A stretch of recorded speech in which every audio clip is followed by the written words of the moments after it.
ছুটে চলেছি বাংলার এক নিবিড় পল্লীর মাঝ দিয়ে। দুই পাশে সবুজ বৃক্ষ দাঁড়িয়ে আছে।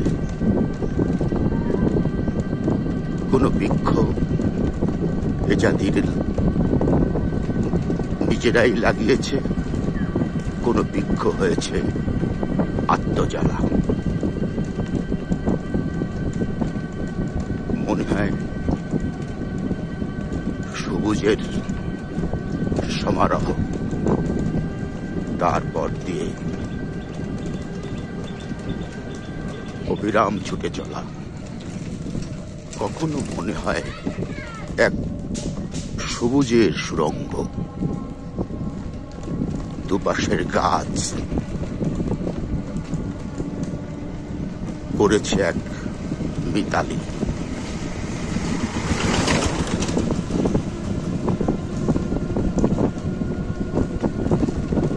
কখনো কখনো ঘনবসতি, কখনো বা হালকা। রাস্তাটি নদীর কূল ঘেঁষে। পাশে দেখতে পাচ্ছেন একটি হাই স্কুল, একটি প্রাইমারি স্কুল, আবার পাশে ফসলের ক্ষেত। নদীর কূলে তাল গাছটি দাঁড়িয়ে আছে এক পায়ে। মাঝে মাঝে গড়ে উঠেছে দোকানপাট, রাস্তাঘাট। এই সেই জায়গা যেখানে আমি মৃত্যু শয্যায় চলে গেছি।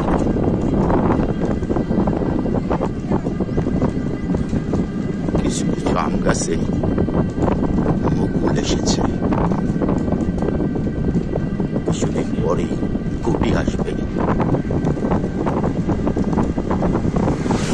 কাঁচা আমি ভরে উঠবে আমাদের অঞ্চল। তারপর একদিন আম পেকে যাবে।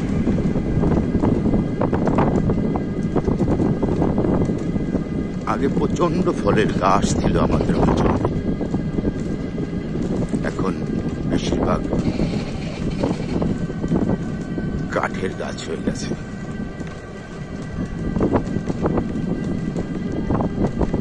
এই পথ দিয়েই আমাদের আজীবন চলা। যদিও এখানে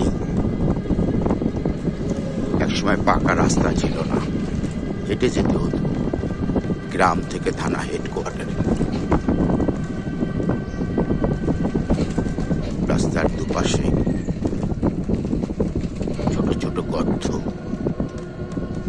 এই গর্তগুলো খোঁড়া হয়েছিল রাস্তায় মাটি কেটে দেওয়ার জন্য।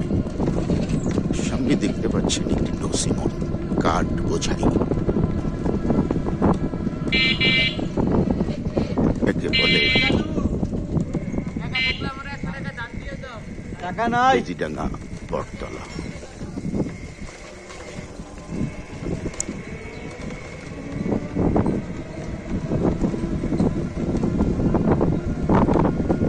সামনে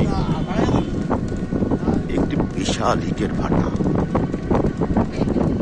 গ্রামীণ জনপদে গড়ে ওঠা গ্রামীণ একটি ইটের ভাটা। সত্যি চমৎকার দৃশ্য। বিশাল এরিয়া জুড়ে একটি ইটের ভাটা।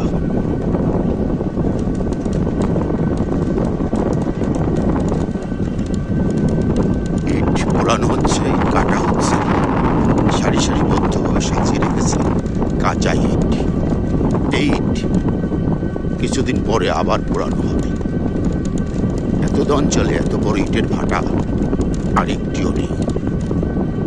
এখন আর মানুষের বাড়িতে কাঁচা ঘর দেখা যায় না, বেশিরভাগই পাকা ঘর। মানুষের জীবনযাত্রার মান এগিয়ে গেছে। ভাটার মাটি এখানে জমা করেছে ইট কাটার জন্য। চমৎকার এই দৃশ্যটি। পাশেই সবুজ শ্যামল ফসলের মাঠ, শস্যের ক্ষেত মাঝে হলুদ বর্ণ ধারণ করেছে। লাকড়ি বানাচ্ছে গোবর দিয়ে। একটি আমের বাগান, ছোট্ট একটা আমের বাগান।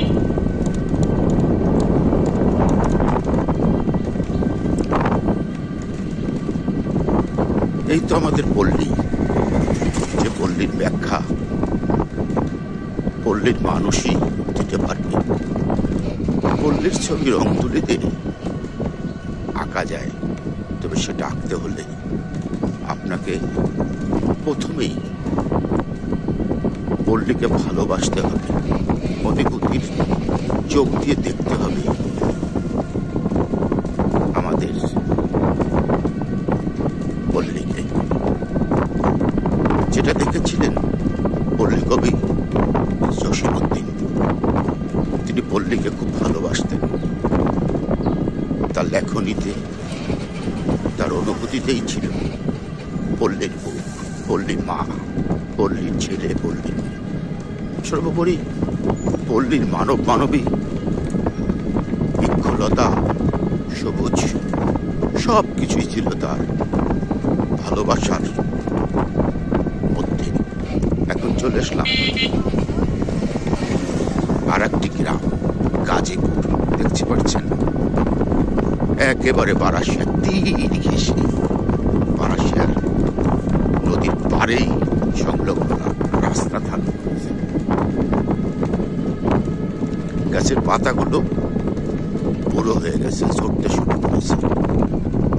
এই হলো গাজীপুর ব্রিজ। নদীর থেকে খাল বেরিয়ে গেছে জমিতে।